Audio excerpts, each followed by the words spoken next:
بسم الله الرحمن الرحيم أقم الصلاة لدلوك الشمس إلى غسق الليل وقرآن الفجر وقال النبي صلى الله عليه وسلم من صلى البردين دخل الجنة أو كما قال النبي عليه الصلاة والسلام আজকের আলোচ্য বিষয় হলো ফজরের নামাজের গুরুত্ব ফজিলত। ফজরের নামাজের গুরুত্ব ফজিলত। ফজরের নামাজের গুরুত্ব ফজিলত কেমন, এর আগে দুনিয়াবি ভাবে আমরা দুইটা মাসাল ভালো করে বুঝি। যেমন কোন ব্যক্তি ঈশা এবং আসর নামাজ, জোহরের নামাজ পড়লো, সেই কি জান্নাতে যেতে পারবে? 4 ওয়াক্ত পড়লো, ফজর পড়লো না, জান্নাতে যাওয়া সম্ভব? কেমন? ধরেন আপনার স্কুল প্রতিষ্ঠানে ছাত্ররা পড়াশোনা করে, তো ছাত্ররা প্রথম ঘন্টার মধ্যে ক্লাসে ছিল না, দ্বিতীয় তৃতীয় চতুর্থ নম্বর ঘন্টায় ক্লাস উপস্থিত ছিল। পরের দিন গেলে তাকে দরখাস্ত নিতে হবে কি হবে না?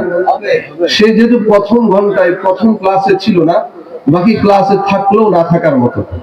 ঠিক অনুরূপ আপনি 4 ওয়াক্ত পড়লেন কিন্তু ফজরের নামাজটা পড়লেন না, তাহলে আপনি ফজরের নামাজ কেন পড়লেন না? এই জন্যই আপনাকে জাহান্নামে যেতে হবে। এই ফজরের নামাজ কেমন কেমন রাসূল করিম সাল্লাল্লাহু আলাইহি একাধিক হাদিস শুনে আমরা বুঝবো। আল্লাহ তাআলা সূরা বনী ইসরাঈলের 78 নম্বর আয়াতে বলে, আকিমিস সালাতা লিদুলুকিশ শামসি ইলা গাসাকিল লাইলি ওয়া কুরআনাল ফাজর ইন্না কুরআনাল ফাজরি কানা মাশহুদা।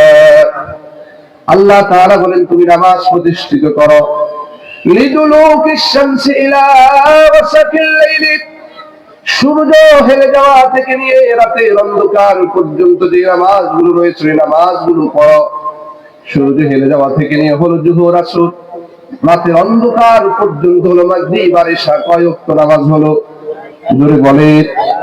আল্লাহ তাআলা এক কথায় বলে দিয়েছেন 4 ওয়াক্ত নামাজ পড়ো। এরপর আল্লাহ তাআলা স্পেশাল করে বলে দিচ্ছেন ওয়া কুরআনাল ফাজর, এবং ফজরের নামাজটাও পড়ো। সুবহানাল্লাহ। এই আয়াতের তাফসীরকারকরা বলেন, আল্লাহ তাআলা 5 ওয়াক্ত নামাজের কথা বলেছেন, কিন্তু এক কথায় বলেছেন 4 ওয়াক্তের কথা। কিন্তু স্পেশাল করে আল্লাহ তাআলা ফজরের নামাজটা কেন বললেন? কারণ ফজরের নামাজটা আল্লাহর কাছে অনেক বেশি গুরুত্বপূর্ণ। এই জন্য ফরজটাকেও আল্লাহ তাআলা পৃথক করে বলেছেন। সুবহানাল্লাহ।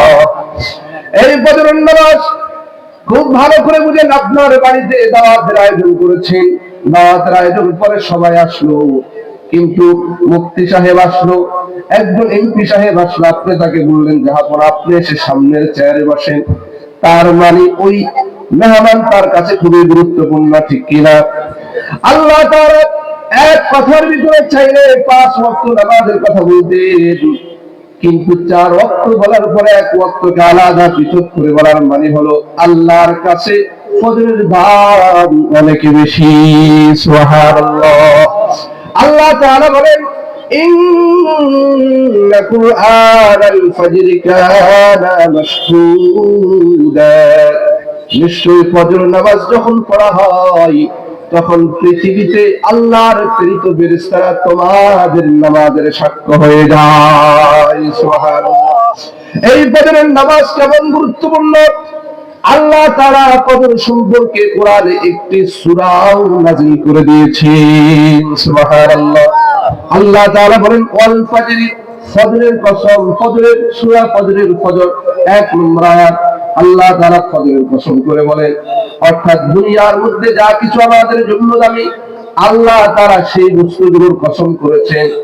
দেখবেন দুনিয়ার মধ্যে আমরা যখন ঝগড়া বিবাদে লিপ্ত হইলে বলে, তোমার মায়ের নামে কসম করো, বাবার নামে কসম করো। কেন?